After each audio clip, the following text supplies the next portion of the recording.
Are we the ones really to blame for Europe's problems? Like this guy says, let's bring in Nigel Farage. He is leader of the UK Independence Party. It is a pleasure to talk to you, Nigel. We've been playing your clips for the past week or so, as have a lot of people. So what do you think of this claim that it's the fault of the United States, the problems that Europe has? Well, remember, this bloke's an idiot. I mean, a real, complete idiot. And I forgot to tell you, he's also a communist, because when he was a student, it's a twofer. He was actually a supporter. No, I'm not joking. He was a supporter of Chairman Mao, which is just about the most extreme form of communism that exists. So the guy is a deluded idiot. I do my best in the European Parliament to try and point this out to the world, but he, in this very short little statement, has now proved everything I've been saying about him for the last 8 or 9 years to be completely true. Look, we all know that under that Clinton period, with Greenspan in charge of the Fed, some big mistakes were made in terms of banking, and some of those illnesses did spread to other countries, including Europe. But the reason the euro is in the state it's in is they've put together a completely artificial currency with countries that never fitted together. They've added on top of that a regulatory cost burden through excess regulation on the environment and employment legislation that is driving parts of Europe towards being a third world country. So, America, you are not to blame. Well, frankly, I wasn't going to lose much sleep over that claim. But on top of everything else, we now have all of these billions and billions of euros, hundreds of billions of euros going into these bailouts. Where is all that money going? Well, what it's doing effectively is it kind of goes straight through the governments and straight back to the banks from the member states who've given the money in the first place. And it's very odd. I mean, in the case of Spain, the only buyers of Spanish bonds are Spanish banks. And so the European Commission and European Central Bank give money to Spanish banks to buy Spanish government debt. I mean, listen, the whole thing's a giant Ponzi scheme, isn't it? It's the same money that's circulating round and round and round, and at the end of the day, this whole thing is going bust. Well, it's a Ponzi scheme, but instead of private investors being the victims, it's taxpayers, because taxpayers are footing the bill for these bailouts, which, as you say, only bail out the bondholders, which are the banks. So once again, it's the middle-class taxpayer that's bailing out the millionaires, correct? Yes, it is, and that's why we're seeing the beginnings of a real democratic revolution taking place across the north of Europe.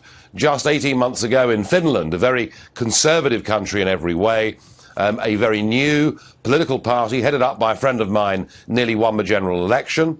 We're seeing in the Netherlands, with elections coming up in September, over 50% of the parties there in the polls actually want to get out of the European Union, not just the Eurozone.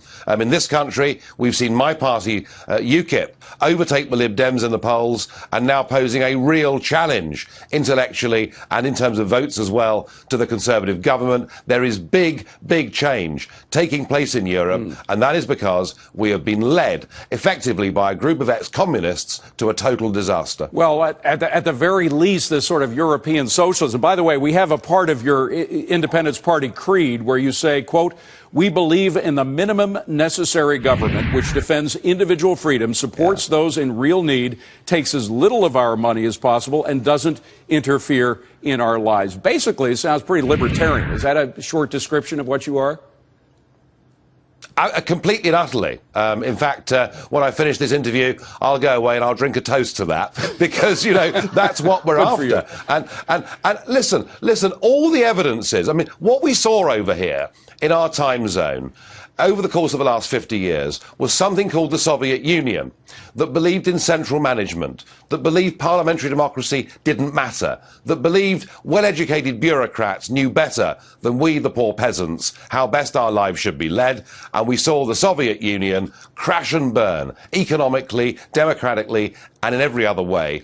And frankly, and if this shocks people, I'm sorry, but what we're doing in Brussels with Barroso and the other joker, Van Rompuy, running all of this, is we're actually rebuilding a model of centralised, undemocratic government run by the bureaucrats, and we're headed for the same problems. And that is why I don't believe this can be somehow amended or changed or improved.